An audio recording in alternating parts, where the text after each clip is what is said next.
What up, everybody? It is time once again for Marvel on RMD Secret Invasion Edition. I'm your host, the one and only Bobby D, and in the studio with me are my friends David and Steven. Hello. All right, we're here to break down episode 2. But first, this was episode 1. No, this was episode 2. Well, look. Oh, you're okay. I'm going somewhere, Steve. I've been doing this a while. I kind of know what I'm doing sometimes. God, say, Steve, I thought you were taking the hint. So we're gonna get to episode 1 because you got to look back to figure out how it was doing. Second lowest viewership of any Marvel television show. What's the lowest? Miss Marvel. Miss Marvel. Really? Yeah. By far. Really? Uh-huh. By far. I enjoyed the first few episodes. It kind of, it was okay. Okay, so Miss Marvel was 775,000 in the first 5 days. Ooh. This show, Secret Invasion, 994,000. Everybody else was in the 2s to 1.5 million. The largest audience was Loki, 2.5 million. Hawkeye, She-Hulk, all those were 1.5-ish. Winter Soldier, Moon Knight was like 1.8. So, So, Bobby, are we going to say that it's Marvel fatigue? is it Marvel fatigue? Is it streaming fatigue? Or are we not in the pandemic anymore? I think I think there's something to be said about the pandemic, but I was just thinking back to some of those other shows that you mentioned.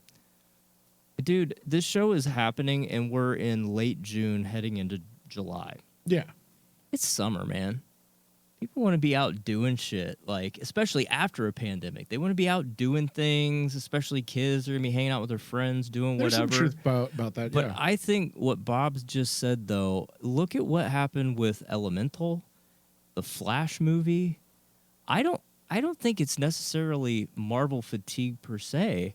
I think it's franchise fatigue. I think people are except for the people that are diehard into it, I think just in general, people are stepping back and being like... It's the correction. I think it's the correction. It's the correction, you think? Because, I think so. I mean, even take those movies into effect, you could see kind of like the changes happening with even movies before that, especially like the superhero movies. A lot of the past superhero movies, the past 2 years, are very lackluster. They don't do good numbers. Well, yeah. Everyone thought the Flash was going to do the best numbers by far. I didn't, but... And then it came out, and, it's just didn't hit. Mario did big business. But Mario, who we haven't seen since John Leguizamo in 1990. That's what I was going to say. Yeah. Mario did big business. We'd never seen Mario anything like that ever outside of literally a video game. Barbie, But there's the curiosity. Yeah, there's a curiosity. I've never seen this before. Into the Spider-Verse was a continuation of a storyline that everybody fell in love with. Right. Yes. And we got Barbie right around the corner. I suspect that's going to do big business. Of Because, course, they got like the #1 hit in the world right now. Yeah, we've Already. Already, yeah. We've never seen that. It's new. It's fresh. Transformers bombed. Yeah, I've seen.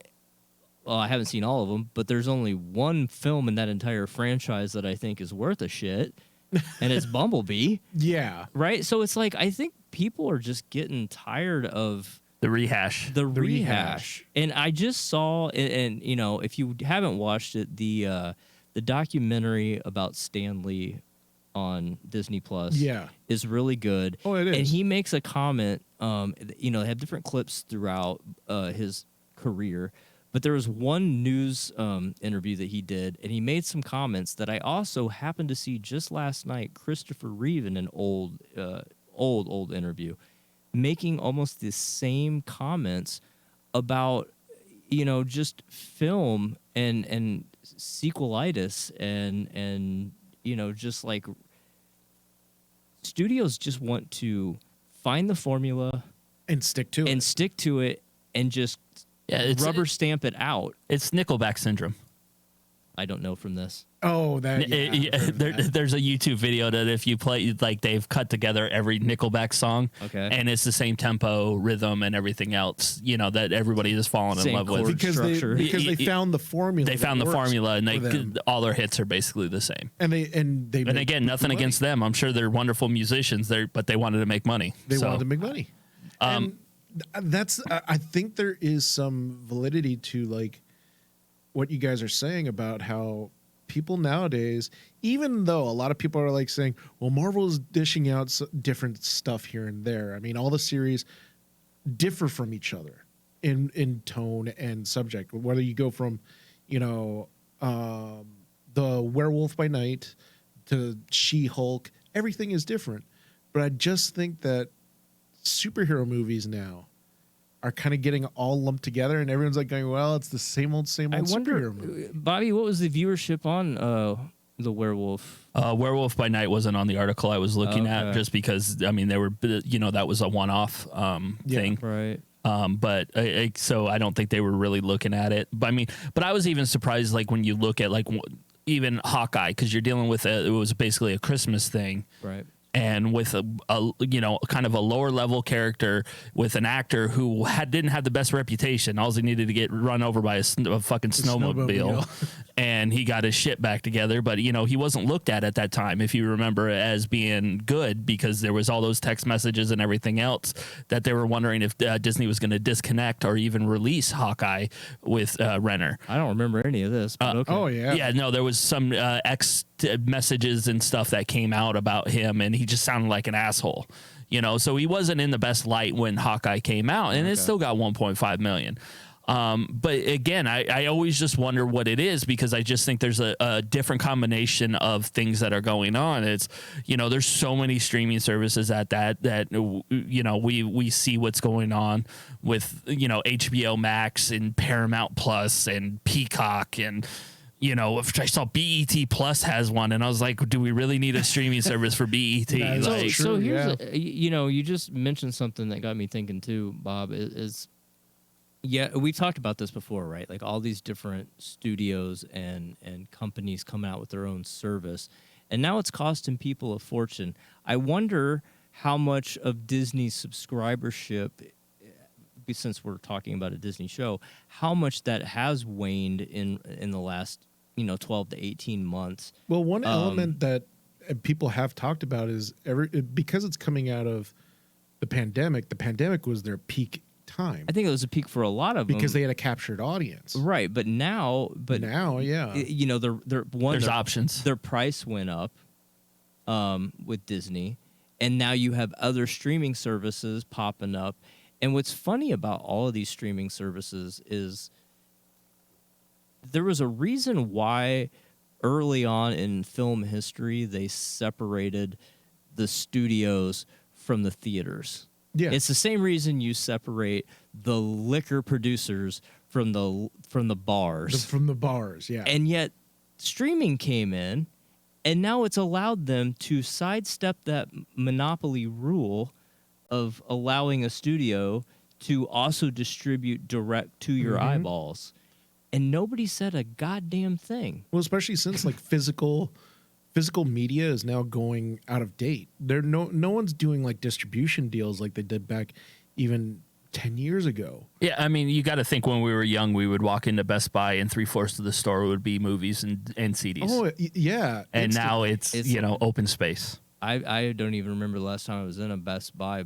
I was probably trying to buy a video game that I just wanted a physical copy for, because I didn't want to wait for it to download for 110 years. Well, Right. also just speaking from someone in the industry and everything, when it comes to distribution, the whole game has changed. Yeah. No one, like, I actually talked about this recently with a friend of mine who we were discussing about how like low budget filmmakers can make money. And it used to be 10 years ago, hey, release a DVD on Blu-ray or DVD, send it out there in the circuit, and you can make maybe a couple $1,000 back on your return. Now you can't do that because there's no more. A lot of the distribution companies are all gone because physical media isn't sold like it used to be. It's now like being sold in resellers. Well, even the last movie that we went to go see over here at the cinema down the street, I was surprised. There wasn't even a lot of people in the theater. Like in general, I was shocked at like how few people were there. Well, the weirdest part by far, you saw a spike of like, oh, everyone was going back to the theaters. Everyone decided to come back Just to the because they got to get out of the house. They got out of the house. The pandemic was over. And then that didn't last long. Like all of a sudden, suddenly, okay. And so is theaters are more empty now. You know, and also, is it now that we've got that freedom back, is it the fatigue of the franchise, or is it the economy?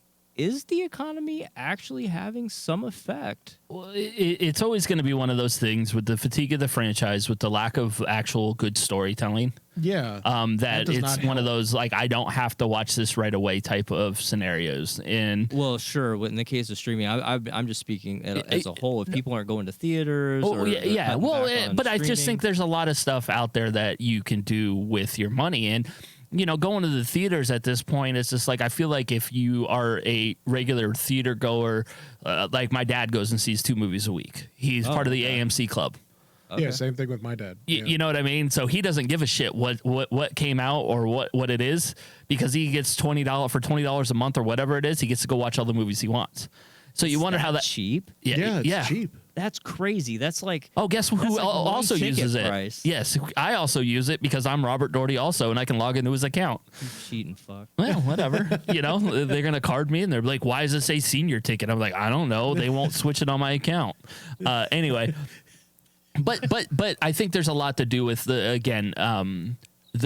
talked about. It could be a combination of it, the rehash of it. It could be the fact that if this took almost a year between the last Marvel release and this.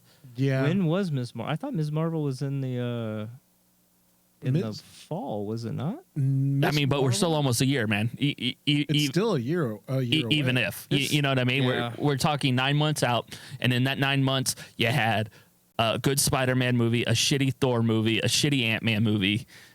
Like you never know what it's really is, and I know the streaming numbers are always going to be a weird thing, because if it catches on, you know, you're going to see a spike. But it was just an interesting thing to go, oh, you know, this isn't what it was. And I think that's just streaming services in general. Again, it could just be a Disney thing in general, and you never know. I mean, I just don't think.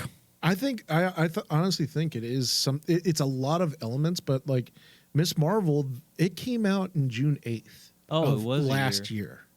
Okay. And like, so and Secret that was Invasion comes out. That was the last one, right? That was the last one.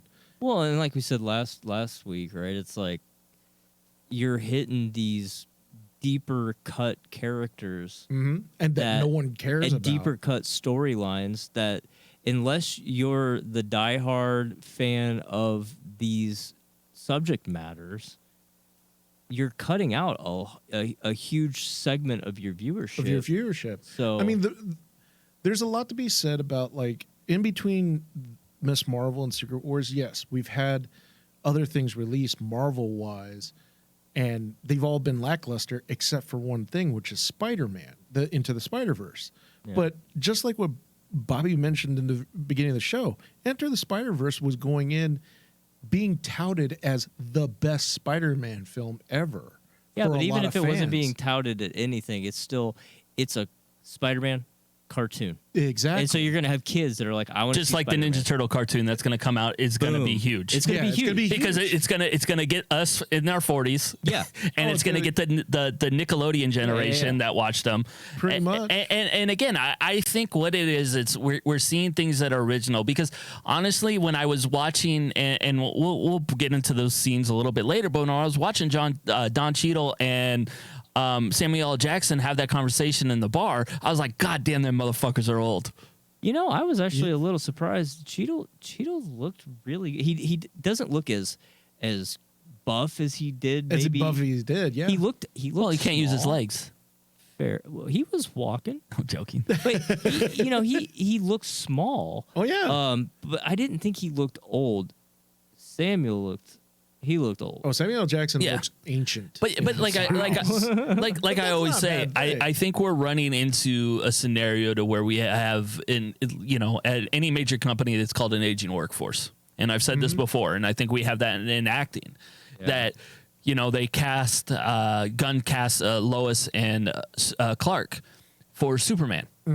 Young. And they're young. Oh, extremely young. And it's just one of those things. It's like, all right, are we going to get new stars out of this? Because we're lacking. I think you will. And here's what's interesting, going back to these lesser known characters. I think the Blue Beetle film for me is one that'll be another telltale sign when it finally drops. From the DC side of the fence, just because, again, there is a huge following for that character, but when I say huge, it's niche. It's niche. It's so niche. And so you don't have the same pull that you're going to have with these A-list or even B-list characters. And is there DC fatigue that there was all this promise with Flash and that it didn't work out, and now we're going to get a half Spanish, half English film? I don't know if you know that, Steve, but a lot of it is going to be in Spanish. I did know that. I don't know, man. I think unfortunately, because I love the kid that's playing the character again. Yes, and I trust me, I'll go see it. Like, I went back and they're not the greatest movies in the world, but I wanted to see what the Scream franchise had rebooted with because they had the Wednesday Addams girl in it, and I thought she was good in Wednesday. Yeah. So I wanted to go back. It's like, obviously they saw something in the Scream franchise to kind of give her this show, because it can't, I don't know when the timing of all it worked out, but it was just like, all right, let me see what she's like, because if you enjoy an actor, whether new, old, or whatever, you're gonna watch whatever they watch. Like, there's always been people like that. It's like, oh, so and so's in it. Well, I'm gonna watch it just to see it because I like the way they act. But I think there's something to be said though, Bobby. I mean, if you look at even with all the Marvel phases, and even this past phase, we've been saying they're doing good with their casting. They've done good with their casting. However, Secret Invasion is the first one that I was like you guys. It's like, God dang, something's off, because it just seems like there's lack of energy, lack of life in the show. Well, I'll say this. It's interesting. I was thinking about this on my way over here. There's something about the way this is told that's similar, like we said last time. It has a vibe similar to Winter Soldier. Similar, not the same. It has a vibe that's similar to Falcon and Winter Soldier, Falcon and Falcon and Winter Soldier. You're good. But I think Falcon and Winter Soldier has more in common with Winter Soldier proper in terms of themes and how it feels versus this. And this feels, and I'm going to say this because I was thinking about it before I came over, this feels like one of the least Marvel-like things we've ever seen. Oh, absolutely. Out of all of the Marvel stuff that we've seen. This is okay. Let's just get into this episode. We're at episode 2 at this point. She's dead, and she's dead. Maria. Yeah, prove me wrong. Prove me wrong. We saw a body got taken away, and her mom was mourning. Yes, mom was mourning. And so let's get into that, because this. I'm a big fan of the Jack Ryan series on Amazon. It's a good series. And this has a lot of that same feel to it, that there is some despair and discouraging type things that are going on in the world. Right. And we're here to figure it out. And again, it isn't, we bitch at the Marvel formula. It's like, oh, what are we going to do? It's like, oh, we have our hero and we have our witty sidekick that's going to tell jokes throughout. That is the formula. That's the formula that She-Hulk made fun of Feige about. Yes. That they were following it, and this isn't that formula. This is a completely different tone of a television show. Yeah, completely. There's going to be like funny like jabs here and there, but it's not the same thing. They're not trying to create Guardians of the Galaxy. They're not trying to recreate certain things. Like, there's a definite darker, deeper tone to what they're doing. And Steve, you talked about that this feels a lot like Falcon and Winter Soldier, and it does, because when we broke down Falcon and Winter Soldier, it's just like you could see that everybody's right. Yes. And that whatever is going on with this story, they're doing a decent job of, like, you can feel for the refugees that were promised all this and why they're rebelling. You can feel for Nick Fury now that he's lost his way, he's lost this job, he's lost who he is as a person. Yeah. His purpose. Yeah. And you see that all taken away from him. And I think that's what we're going to get here, is that we're at that stripped down portion of it, that that might seem slow, but we're getting to the depths of, like, how low and how beat up can we make this man who made this decision 30 years ago to bring these people in and made this promise and is unable to fulfill this promise, and now realize, fuck, I thought I let 30 in, I let 1 million in. Yeah. And so I think it's interesting in the way they're going with it, and that it is different than anything we've seen before. And it kind of playing with tones that are more serious. And I think that could be why the numbers are dropping also, is because when you look at it, it's just like, am I going to watch this with my 10-year-old daughter? I think the themes the themes are too heavy-handed, and not just obviously it's violent. They've had violence throughout all the MCU, but in this one in particular, the violence feels different. It feels more. It's more realistic, honestly. I mean, especially with the bombings, and I think it hits too close to home thematically on immigrants trying to find a home, and then promises being made and not being fulfilled for whatever reason. I hope we do get more of some rationale behind that. You have children essentially turning their back on their parents. You have torture. You have culture versus culture. Easily. You have literally a culture war. Yeah, that's brewing. You have a war of countries that are literally in real life on the verge of an all-out World War III. It's just it's heavy as hell. And I think that's why that particular scene you guys were mentioning with Don Cheadle really helped me get more into the series, because, like, the one thing we have all this heavy elements, but we also have to come to terms with the fact that we're in the Marvel universe. We're in a superhero series, and having that very serious moment between Don Cheadle and Samuel Jackson, where Rhodey tells him, "You can't call the Avengers. You've been gone for how long? You disappeared. You didn't tell anybody, and everyone after the blip is not around. The Avengers are not around anymore." Well, they're around, but in a different capacity, different composition. But then, let's say you do call them. It'll be yet another thing of Fury obfuscating truth or omitting things.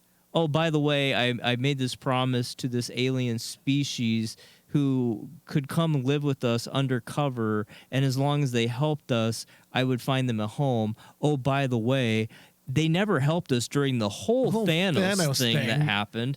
And by the way, I never found them a home because I just got busy and kind of forgot about them. They're basically Wakanda at this point. Yeah. They were around and hiding a lot. It's like the Eternals. It's basically that element that basically, these elements were out there in the world, but everyone was hiding. Everyone didn't want to deal with Thanos. Well, and that's what I think is something that they have to talk about. That they have to somehow say, you were here for 30 years. Shit happened all over the planet. Shit happened. Well, I think that where were you guys? That talk actually kind of helped. I felt steer into the pathway that I think the explanation is everyone was too afraid to actually do anything. It added that element that Thanos was a huge deal. That's why the Avengers are not the Avengers anymore after that, because even though they beat Thanos, they're shattered at this point. They have been torn asunder. Cap is gone. Tony Stark died. He sacrificed himself. Well, I also want to get on the subject of that conversation and the difference between the two black men talking. Oh yeah, that was actually very well done, I think. Yeah, it was one of those things. So where like when Don Cheadle was going back and forth with him, he's like, "Yeah, brother," like, and doing all that, you're just like, oh, like there's definitely different tones between who Fury is and who Rhodey is. You know, we have our military man, and then we have our spy, and you know, that conversation was so well written, so well delivered, that it's just those uncomfortable situations that you're sitting there, you're watching, you're like, oh, like, how do you get out of this? Like, this doesn't feel right. They're talking truth here. They're talking truth. Well, and it's a classic Rhodey where he's a military guy. He believes in a chain of command. He believes in following the rules. He believes in following orders. And he's always been that way, even up to and through the Sokovia Accords. Well, you have to also throw in the fact of what he's been through. Oh, yeah. Like, he has fought aliens before, lost the use of his legs, plus he lost his best friend. He watched his best friend die. And now you're going to go pull the same Nick Fury bullshit. And remember when he delivers the line that Nick Fury was not there even. Yeah. Nick Fury was off gallivanting somewhere. Meanwhile, the Avengers had to take on that thing without him. Right. And I'm like going, oh my God, Rhodey's right. But I mean, as much as we want to side with Nick Fury and say, hey, Nick knows what he's doing. Let's all side with Nick. No. And you just want to show up again and play the Nick Fury classic card. Yeah. Like, no, we're not doing that. Not again. Yeah. I mean, it was definitely an interesting thing, and you could see that. I don't think this one is going to have the budget that we saw in some of the other ones, because it is a lot of talking.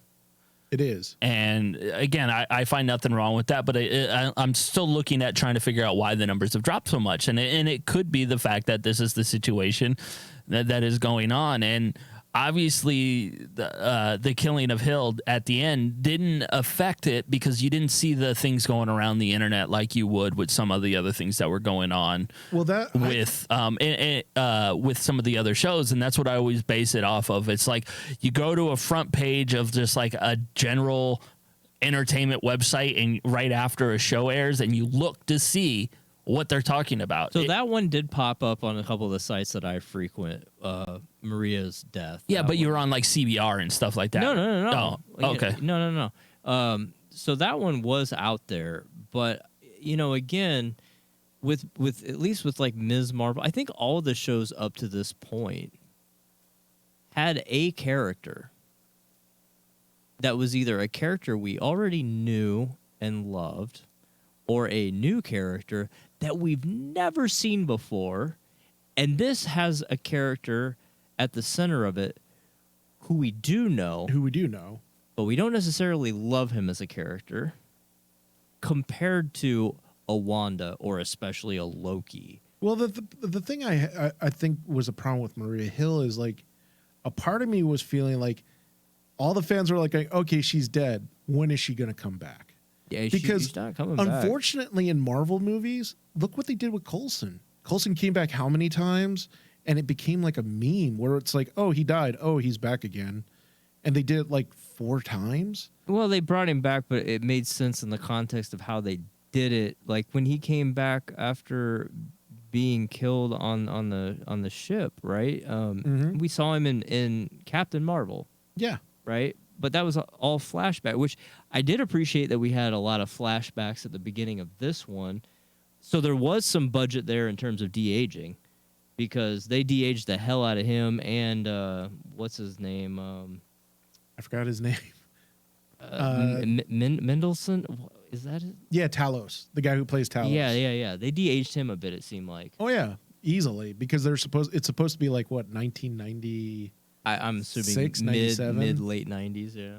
And like that was the thing that I've been really surprised in, is like, this isn't like the normal Marvel formula we expected from the past shows, where it's like bombastic, it's action everywhere. No, this is totally drama driven. We're not going to get a Zemo dancing scene. We're not going to get a Zemo dancing and that's scene. Unfortunate. Like, You know, like you guys know me. By about this time, I'd be saying, "Oh, who's going to show up? Who do I want to see?" I don't think we're going to see any kind of who shows up. I don't think we're going to so. see one thing, and it might, to Bobby's point about, waking up the next morning and seeing the news ablaze or the social media ablaze, we will see one thing show up that will be something nobody's ever seen. Come on, David. I'm trying to think because They planted all of the seeds right there in the pot in this episode. Right in front of us. as I said, I can't think of it. Super Scrolls. Well, yeah, I mean that's a given because like It is, but they laid it all out, they laid it all out. Yeah, and we've never seen that before. But again, a small subset of people are going to know. are going to know that. And so the vast majority of viewers that might still be along for the ride, they're not going to know what that means. Yeah, they're not going to know what it means. When I'm thinking about like surprises, and will they care? Yeah, and appearances. I'm talking, like, are we going to see Cap? Are we going to see? Are we going to see characters like Falcon and Winter Soldier? Are we going to see Bucky in them? Will we maybe see Hawkeye? Like, if you're going to call somebody, if I'm Fury and I'm going to call somebody in to lend a hand in this, the obvious one would be Captain Marvel. Yeah, Captain Marvel. That would be the obvious one. Would we get a Captain Marvel cameo to set up the Marvels? Well, especially since like it was brought up that the promise wasn't just by Fury himself. Carol Danvers made that promise. Right. And what'd she do? She went out into the universe and never came back. Yeah, she also dipped out. She dipped out. So she's the Oh obvious, shit, this is hard. I'm out. yeah, she's the obvious one that has some skin in the game, But she's not around. but she's not around. So my second go-to, if I'm Fury, is I would call Sam or Bucky. That would be my go-to if I'm him. I would call Cap. I mean, he's still around. He's alive, but he's old. That's assuming he's stuck around. He's gone too. He's gone too. Well, he could be in a nursing home, but that's assuming that They're gonna do the Peggy Carter scene with him. right when he came back and handed off the handed shield. off the shield. We don't know if he's stuck around. Or even like, are we going to have any allusions to like the Thunderbolts? Are we gonna The Thunder, again, if we're world building, it's going to be amazing to see what they try to do here. But Yeah. again, what we're dealing with is we're dealing with something that's going to go to a movie. And so I don't think we're going to get a conclusion to any kind of storyline here. I think we're just going to advance and we're going to understand how scary they are with those Super Skrulls. And that, it's going to go into the movies, and then that's where we're going to see something. So I don't think this ends well. No. Being that it's a 6-episode thing. It's a very somber series. It's not just that it's dramatic or that they're talking about heavy themes. There's a somberness to it. It is. It's not uplifting. It's in a lot of ways quite depressing. Like the most depressing series I can recall is Moon Knight, but this is a different type of somberness. This is very reminiscent of like that Winter Soldier, Civil War. It is, but this one feels hopeless for so many characters involved. It feels hopeless for Fury. It feels hopeless for the Skrulls that were promised something and they still don't have a home. It feels hopeless for humanity. Yeah. As a species, you have a leader of the Skrulls saying that they literally just want to wipe out humanity and that we don't deserve because we would just wipe ourselves out anyway. Oh yeah. And again, juxtaposed against the reality of everyday news, the dude's not wrong. The dude's not wrong. So because it's remember very sobering. that the discussion between Talos and Nick Fury on the train. Mm-hmm. Where Nick Fury just tells Talos that basically, you realize that basically we're human beings have been at war with each other for this long. Yeah, like 13,000 years. And it's like, wow, that's very somber, Nick. It's almost very defeatist. It is defeatist, but it's our reality as a species. So I don't know. It's got such a different tone and It- different it vibe, and I does. don't think that's good or bad. Well, It's I think just- that's what's hurting the series too, is it because very like, well could be. the viewership, people are basically looking at this going, okay, this isn't what I signed on for a Marvel film. Or a And Marvel I don't series. feel like- but it should be, because the best Marvel films have had this tone. I would agree. I would agree. But I would agree even with that. compared to the last few series that came out, this one just didn't have a hell of a lot of marketing for it, No. like at all. And if you look at the tones of the past previous series compared to this, it's night and day. You have Oh. Miss Marvel, who it's very lighthearted. It's very, It was fun. She-Hulk was She-Hulk. very fun. It was whether comedic. you like it or not, it's comedic. It was Yeah. a comedic series. It was light. It was an was easy light. watch. It was an easy watch. And Werewolf by Night, same thing. It's something different. It's highly stylized. Yeah, I know a lot of people who are into watching these shows, maybe not as deeply as us, that have not even stepped foot in that show at all. At all. And it's because there's nothing that when they see it as a trailer, nothing about it to the average viewer says Marvel. Because if you don't know anything about those characters, even from a trailer or the big reveal of that show, And think about it. Fans were going into this because, oh, look, it's Nick Fury.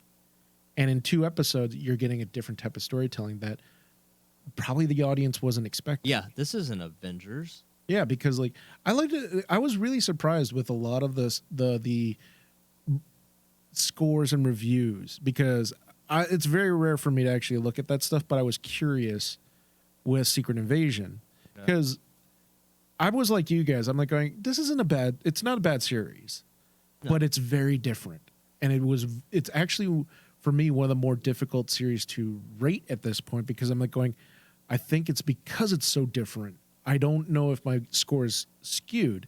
So I was looking at scores. I'm like going, people are like giving this like 6s and 60%. A lot of like 50s, low 70s. Yeah, it's at 63% overall right now And I'm on, like on going- Rotten Tomatoes. Okay. I'm like going, I don't think it's that bad. I really don't. I think it's like in the 70, 80s range. I mean, in the first episode the three of us ever covered, we scored it around the 80s. Yeah, I'm not over the moon with it. Yeah. And I'm not disappointed in it. No. There's been other things recently that I was far more disappointed in out of the Marvel camp, but it just kind of is right now. Yeah, it kind of is. And I think it's because of that different vibe we're getting out of it, because it's not what we were expecting. The critics' consensus is it's a well-deserved showcase for Samuel L. Jackson. Secret Invasion steadies itself after a somewhat slow start by taking MCU into a darker, more mature direction. Which is what we said last week, right? Mhm. It's a chance for Fury to have his moment. But it also highlights a lot of Fury's faults as a character, because of how he compartmentalizes things, because of how he's constantly trying to control the world around him. And he doesn't trust anyone. And he doesn't trust anyone, and ultimately has not had that introspective moment of, like we said last week, it's almost futile because you can't control the things that you're trying to control. It's Mhm. got to be infuriating. Oh, easily. I mean, it's just interesting reading some of these things. People are saying that it needs to it needs to pick up the pace after this first 2 episodes. Do you think there's anything to that? Like from a pacing perspective, I don't think storytelling for pacing I don't is think bad at all. Story for pacing, no. No. Especially for what it is. It's supposed to be a spy thriller. but are people just expecting, again, superhero rock'em sock'em beat 'em ups? Exactly. Because no one's seeing any actions right now. No one's seeing the super heroics. We saw like 2,000 people allegedly blow up. I mean, But we didn't see not the with bodies. but superpowers, though. We didn't see superpowers. You look, based on the seeds that got planted in this episode, I give it 1, maybe 2 episodes before Super Scrolls are here, and then people will get their beat 'em up thing. Beat 'em up thing. Yeah, there'll be some closing scene next week where we'll see our first one, and Nick Fury will be like, "Fuck." Yeah, because then what's he do? I mean, Rhodey can go get the suit. He already alluded to him getting the suit and Yeah. carpet bombing, which was something that maybe a colonel shouldn't be just joking I know. about. I was like but going, man, Rhodey is just bitter right now. he's just bitter. But I mean, who are you going to bring? Maybe, Bob, to your point, if Super Skrulls show up and we have no idea where Captain Marvel is, maybe that's where Fury does have to pick up the phone And call Carol. No, not Carol. Call Ms. Marvel. Oh, yeah. Kamala Khan. Yeah, Kamala, because that might be his only choice to go up against a Super Skrull. That's why I was like thinking to myself is kind of like, who in the world can we possibly see that can help Fury at this point? Because it's obvious he's not going to call any of the originals. He's not going to call that number. No. And the closest one that we could possibly see is Carol. But We don't know where she's at. if they're alluding to Super Skrulls, that has to mean that he has to have some firepower with him. He has to, or he's screwed. And so I just do want to talk about that, like with the Super Skrulls. And I think it's interesting what they're bringing in to set that up. Groot, they're kind of replacing stone with wood. Because we don't have a stone character yet, because we still don't have We don't have Fantastic Four. the Fantastic Four. But we got Frost Beast from Jotunheim, Yes. which was interesting. The Coal Obsidian from Yep. Thanos' one of his The big Hulk-like the big character. hammer wielding guy, because they captured his hand because it got severed with the portal that Doctor Strange made. Yep. And then we've got Extremis, which we have not seen since all the way back in Iron Man 3. In Iron Man 3. So you And- got fire, you got ice, you've got, I guess, maybe Obsidian is Stone. because it's rock, and then you got wood. But So it's you got the four interesting. elements. Yeah, And it's they all make interesting. Captain Planet. Yeah, and it's interesting that they basically, essentially, Which is Don Cheadle. Yes. yes, essentially they just changed the whole origin of the Super Skrulls, which for comic book fans, the Super Skrull is supposed to be based on the Fantastic Four.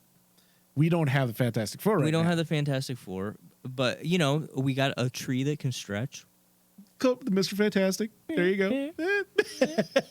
But like, I don't mind Work them with what you got, the ingredients you Work with got, what you right? Yeah, and I don't mind them reinventing or recalibrating the dish, as it were, based on those ingredients. I think it works because of the things that they've set up over time. and I will say that I was a little disappointed when they showed that because the fanboy Because it was a in me- 1923 computer. Yeah, well, that too. Well, I mean, they're in the middle of like Chernobyl. I know. They're in It the middle of just was Chernobyl. funny. But, I was like, I don't think pictures were that good That on those good? yellow screens.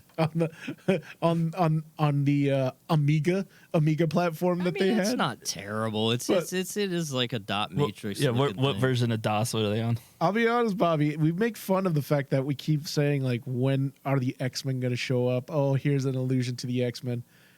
But this was the series, especially when they mentioned the Skrulls. I was really hoping for allusions to the Fantastic Four, just because they're so tied to the Skrull race in the comics. I was like, oh, you have to bring in the Fantastic Four at that point. Doing it this way, I thought was creative. I thought, yeah. that's a creative override. Yeah. Because you just took you see the elements, the parallels of the powers that the Super Skrulls have. I think we're still. When's D23, Bobby? D23, I believe, is We're still. September, October. Yeah, we're still a couple months off, right? So Yeah. we've got a couple months, David, before they're going to be announcing the casting for Fantastic Four. So I can't imagine that they would tee that up from this.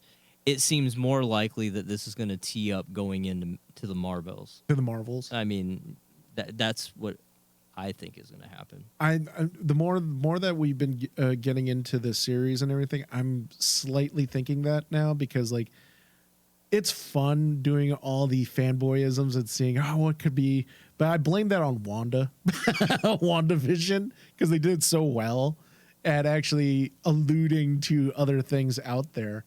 But now it's kind of gotten into basically meme territory. It's like, we need the allusions to more in the Marvel universe. And this is the one series where I'm like going, out of 2 episodes right now, I'm like going, I don't think it needs it because of the type of storytelling that it's doing. Yeah, I'm not unhappy with the pacing. No, I don't think there's anything wrong with the pacing of the story. I think people are just they want to get their bang for their buck, and they want the punch that's there. They want the flying around and basically blasting everyone. Yeah, I mean, reading some of these things, you know, from the Roger Ebert critic. He's still alive? No, from his website. From his website. From jarring editing choices to lazy performances by a majority of its cast, the first 2 episodes of Secret Invasion don't show much promise. And I don't even think the lazy performance, there is no lazy performance in this series. Yeah. I mean, a lot of the negative ones that I'm looking at, I believe are only negative because that's the way you get fucking clicks. That is true. Yeah. Unfortunately, if you don't like it or it's not what you want, talk shit about it because then people will like you better or people will click on it. Like, why does so-and-so think it's shitty? Especially when you're dealing with something like a RogerEbert.com to where, you know, this isn't fangirlish lady here, you know, that wrote her rating. You know, it's somebody that people look at. It's somebody that's considered a top critic, so people are going to look at it. Now, when it comes down to it, there are those things that are going to be surprises now that we know that there's over 1 million of them there because that million were brought here and obviously they're fucking, so they're making more. Yes. So who knows? That's how they make more. Yeah, sorry, I assume gender and race and everything else. So this is how they do it. I don't know what they do. They could shit in the ground and fucking babies spawn out of their poop. I don't fucking know. You know, it's laying eggs like little fucking turtles. I would like to see something different. Let's see that. Let's see something different. Yeah. Symbiosis. Yeah, basically they get in the top of the nuclear thing and they all shit in it, and then the nuclear thing spawns babies. Spawns babies. There you go. Tell me I'm wrong. I feel like if you're if you're so passionate and what you need or desire or whatever is that weekly beat 'em up. This isn't the series. This isn't. There's the Boys when it comes back. Oh yeah. There's Superman and Lois. If you want your weekly beat 'em up, there are options out there. But and I think that's the difference. You got to like this is not the typical superhero series of like villain of the week type things. And Right. and when you read the reviews of what we have out there of the people that are talking negatively about it, is that what they want? They want the villain of the week. Personally, I hate the fucking villain of the week. I'd rather you tell me long-term storytelling. I think. It works in television shows. It works in wrestling. It works in so many different things because then you're vested in it. We had how many goddamn years of CW villain of the week? Up to the fucking final finale of Flash. Right, and the only thing that broke that mold is Superman and Lois. We don't have we might have an issue of the week, but we don't have a villain. We don't have a villain of the week. Yeah. So I mean, and again. If that's what people want, but again, we're dealing with a storyline of, again, like I was saying, over 1 million Skrulls are around now. And obviously they've infiltrated the higher ups like we talked about last week. Dude, the head of NATO is a Skrull. Yes. So exactly. And that's what we're dealing with here of like we talked about the BSG references to where we're trying to figure out who is who in this latest scenario. And I think the shocking thing at the end is that Nick Fury's been fucking one. Yeah, Nick Fury's wife. Yeah. Is one. Yeah, finding out that he has a piece of action that we didn't know about this. We didn't know about this whole time. No, and again, I think that's an interesting storyline to go forward because now, like, were you wondering, does he know that she is one? She is one. Yeah. Also, does she able to shapeshift? If he does know, is she able to shapeshift into other forms of like women that he might like better? Like if I get tired of fucking her and I want her to switch to something else for the night, like as a fantasy type birthday scenario, that's way better than wigs. I mean, we all come from a cosplay world where we watch these girls dress up as like our favorite fucking characters. We're like, damn, she's hot. Now imagine if, bam, but she is that person. There you go. Yeah. But It'd again, be hilarious. I know I took it to the dirty route, but those are the story things that I saw at the end of this. That's what makes Bobby wants to see. Well, no, but it makes you interested. It makes you interested in going forward to know, like, if he has known this whole time that she is one, or he doesn't know at all. I think it's more interesting if he doesn't know, because then it just shows, again, back to my previous point. Yeah. He's trying to control all these things and he has no control. Well, without giving any spoilers, Is this a comic book thing? It is a comic book thing because in Secret Invasion, that is a core element of everything. He was banging some off-world thing, huh? Oh yeah, because it opens up, the whole story of Secret Invasion opens up with Nick Fury having basically sex with his girlfriend at that time, and then she turns out to be a Skrull. But he didn't know. And he didn't know. Okay. So he doesn't know. I'm like, that's why when that happened, I'm like going, I want to say Nick doesn't know. Well, because it would go with the story that they're basing everything off of. And I think that's what we go with here is that, like, you know, we've seen him get stripped of his friends, his rank, his, you know, his confidants, like everything is taken away from him. And now if he finds out that she is a Skrull, and, you know, was she put there by somebody to watch after him? We have to look. I mean, but it's an interesting story going forward for 100%. The last four episodes. Like, I don't even care about the war now because I care about his personal story when it comes down to his relationship and everything else. Because, again, we are stripping this man of everything that has made him I want to see how far we can dismantle this man that when we were first introduced in a post-credit scene from that first introduction. Yeah, Randy's Donuts. He's been even prior to that, he was in Stark's house. Stark's condo. Wasn't it? No, it was his house in Malibu. It's this is a guy with such an ego and presence that he built up from the time that we would eventually see him with Captain Marvel, right? He built this persona himself. And we're seeing all of that just dismantled. Well, especially since the first 2 episodes, Nick has always played the spy to a T. Like, he knows that he's being watched. He knows he's being listened to. He knows that basically, I'm going to check under here. Oh, yeah, there's a little camera right there. Okay, I'm going to... It's like seeing James Bond completely whittled down to nothing. And... they have, like, I would rather them go this route. I would rather them go this route because that's what I'm hoping that they do, because, like, it's kind of like that as a comic book fan, that's how the story progresses, and basically it's supposed to spark his paranoia. It's supposed to destroy him as a character. Well, and we saw what happened with him in that regard, with finding out that Hydra was everywhere, right? Yeah. But let's push that even further. But I also am going into this with also kind of, I don't know if it's like broken expectations of Marvel series. It's like, okay, I know this happened in the comic, but it's not going to happen it doesn't happen in the series, because they change the expectation of the audience, because they know the fans are like going, oh no, that's from the comic book. Okay, we'll do the opposite. Yeah, they're probably going to tweak. I want them to break this man all the way. I do too. I mean, that is what is really needed for the core element of the story that they're putting out there, especially since they're going with that more slower pace, that slower burn. Now, the problem that I wanted to bring up to you guys is, like, do we have enough episodes to cover this?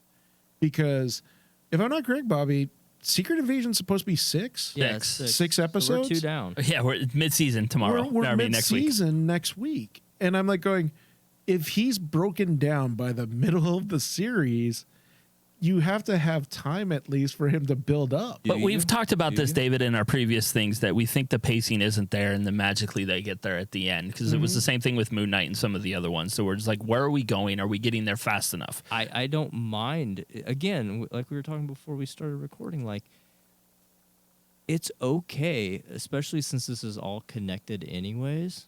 It's okay to end on a down. It is. Because he can be picked right back up in the film that's forthcoming, or a season 2. Not everything has to be wrapped up in a nice, pretty bow. Especially with the story that they're telling here. Yeah, with the story that they're telling. Yeah, doesn't have to be that way. So it'll be an interesting play. I don't...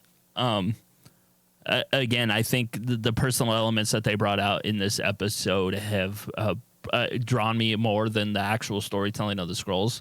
Because, again, I'm interested to see where this all ends up, because you're seeing a man, again, stripped down of everything he was. Like, his confidants, his people, his rank, his power, and now his home is compromised.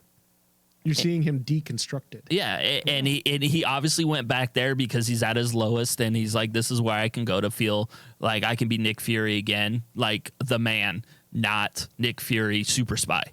You know, and probably next episode we're going to see some kind of, you know, loving embrace between them of like, it's going to be all right, and a different side of Fury than we've probably ever seen before. Well, especially since I love that little touch in the end when he sees her and she points at the finger, and then he basically holds up his hand, takes the ring, and puts the ring on.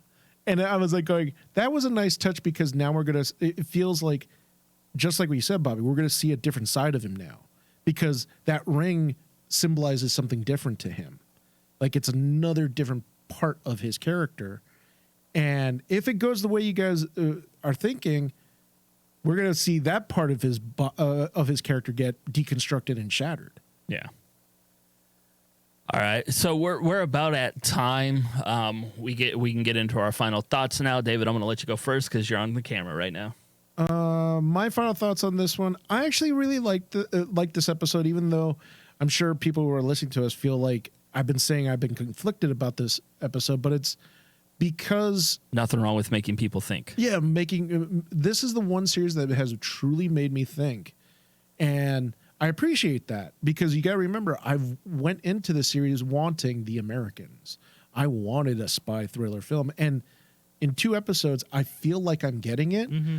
But the thing that has me conflicted is like, I'm just surprised that the reception has been more negative than I thought it would be.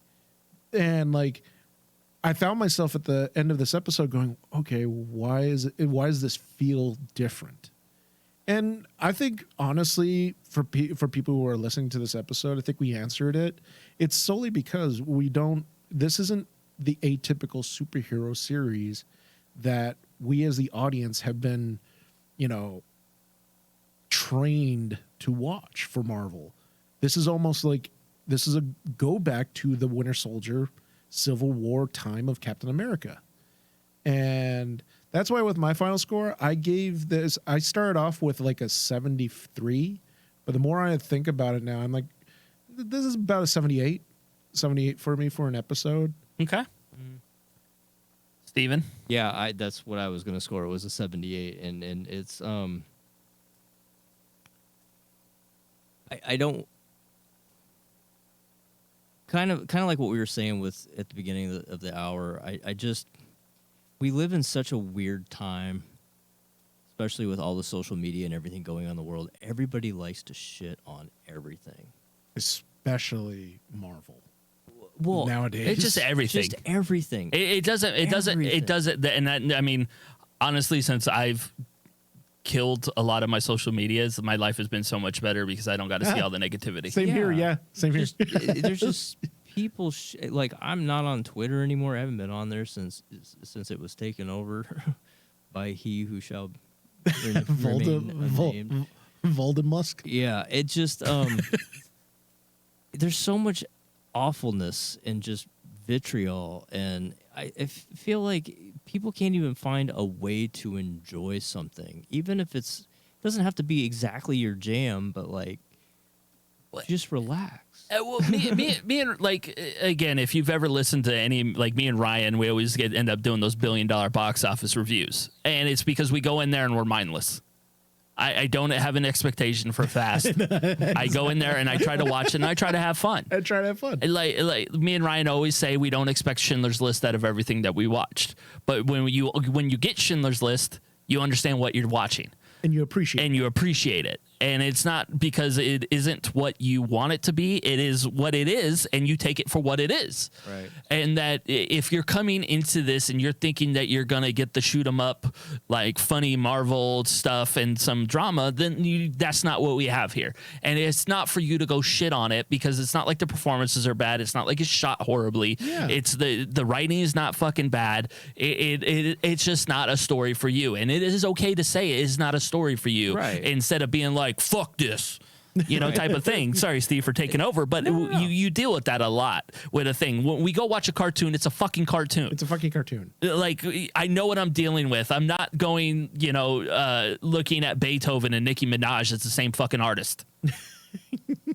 Anyway, back to you, Steve. I don't even think I'm not even going to go down the path. But for 70... Do you ever think I'd pull those two out in a conversation? They shouldn't even be in the same sentence, let alone the same galaxy. I scored a 78, though, not because I dislike it. It's just I have to judge it on its merits. The acting isn't awful. Nope. But they have to work with what they're given. We, as an audience, have to work with what the editor has given us of the shots they shot. There's some funky CGI moments. We talked about it a little bit last week. There's some funky stuff there. There's some awkward shots, I felt. So you have to look at it through that lens of the subject matter as it's presented to us, I think. Yeah. Right? So... I'm gonna give it a 75 again. I don't think there's anything wrong with it. It's intriguing. They're moving a story along. It is a different type of Marvel thing, and that's the only way your audience is gonna grow, because your audience is getting older. So you got to be able to take care of the kids, and you also got to be able to take care of the adults that have been around with you for 12 years.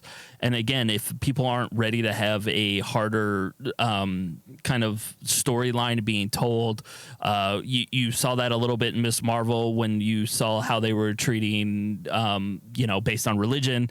Now we're seeing this based on refugees and everything else. And what the storyline is doing is showing you that not everybody is wrong. And I think that they're following the same suit that we saw with Falcon and Winter Soldier, that when you saw those three groups that were fighting in that you could see that they all had their points, and you could all see that why they were doing what they're doing. And I think what we're having here is like as bad as like they're setting up the Skrulls to be the bad guys.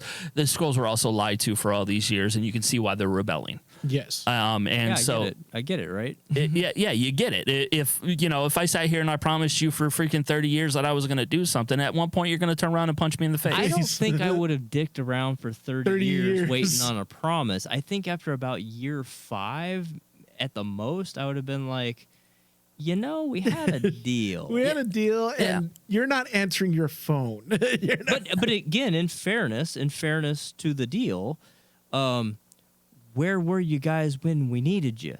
Because the deal was, if you help me protect the planet, I will help you find a home. And so both parties kind of did not live up to their end. Yeah. And again, and I think that's what we get with this show, is that we're seeing that we're getting two stories that are told that you could believe in both sides. And easily, yes. That is always going to make the best shows.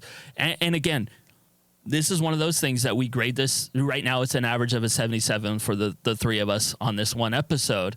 That could jump to an 80 and 85 when it comes down to it, and we see how the conclusion of the story goes. Oh, easily. Yeah. So it's always one of those things. We don't ever average out the season score, because the season storytelling is different than an episodic rating. And so I think we're getting there. And again, we're getting we're going to see a broke Nick Fury sooner than later. Mm-hmm. So, and again, it's something that I look forward to. It's weird to want to see a character broken down, but we're getting there.